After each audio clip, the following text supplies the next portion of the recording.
Fabulous, absolutely fabulous job Jane has done carrying the responsibility for this over the past 18 months.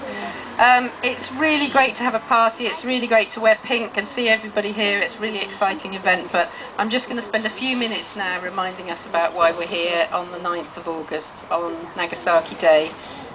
We didn't quite manage to have our 2 minutes of silence after our noisy time with the scarf, so hopefully we don't mind having a little quiet time now, just reflecting on the 74,000 lives that were lost by that one bomb that was dropped on Nagasaki 69 years ago. I think my maths is right. And that's really why we're here. That's why we're here in this place, which is the centre of bomb making, nuclear bomb making for our country. Because one of the things we're saying today is that that type of weapon is just immoral. We should not have them in this world, and we should not have them here in this country. I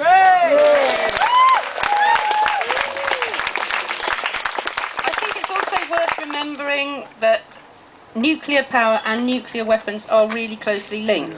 So back in April, I was demonstrating on the banks of the River Severn on Fukushima Day in March, because it's a terrible irony that the people of Japan who suffered from the bombs dropped by our side in the war actually have also suffered from civilian nuclear power and are suffering now from terrible levels of radiation.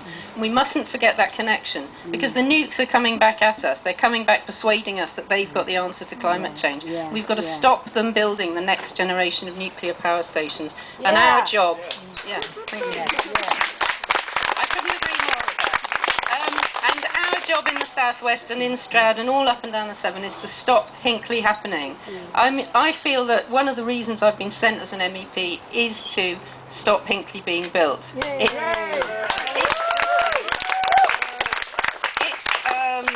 It's basically an enormous amount of public money being sent there, and that's illegal under European law. The European Commission want to find that. I believe they want to say to the British government, you just can't subsidise an industry to that extent, because they've actually had a consultation on that, which I'm sure a lot of you put responses into. And why are they asking that question if they don't want to say no to the British government? So we've got to keep the pressure up over Hinckley, because we don't want nuclear weapons, but we also don't want nuclear power. So why are we actually replacing Trident? Why is that happening? Well, you know, people often say, well, you Greens, you know, you're a bit marginal, you peace people, you're not with the majority, but it's absolutely not true over Trident. 79% of people in Britain think that we shouldn't replace Trident. We're absolutely with the majority here. The reason it's happening is, as usual, about corporate power and about profits. This site is owned by, I didn't know this until yesterday, but I will share this with you because it's fairly shocking. It's owned by Serco, who are those jokers who, you know, made us pay for people who died that they were still tagging. Lockheed Martin, who you may recall ran the census, which I hope a lot of us boycotted, and another US corporation called Jacobs Engineering. So 2/3 of what goes on here is actually run by US corporations. It's not about a British independent deterrent, it's about us giving our money to US corporations to build weapons of death. And that's why we've got to stop Trident happening. And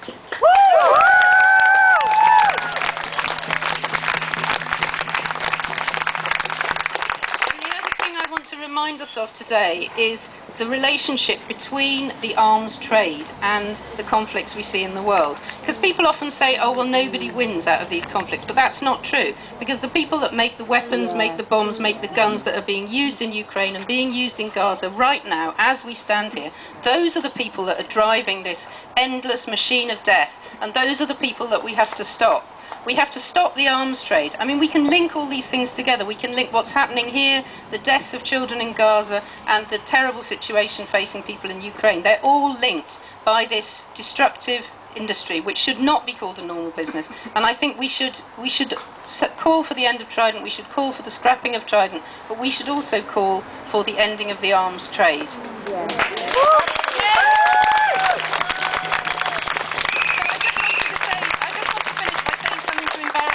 And raising the energy a little bit as well, hopefully. Because I'm sure a lot of you here were Greenham women in your time, and I know I was.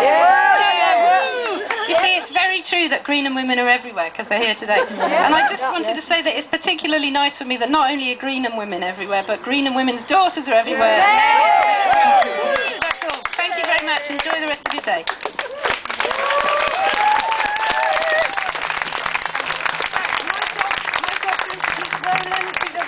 marvellous job and has been camped recently outside the BBC in Bristol opposing the terrible coverage that they've had of the situation in Gaza, and has done many other exciting things for peace that I'm sure he'll tell you about.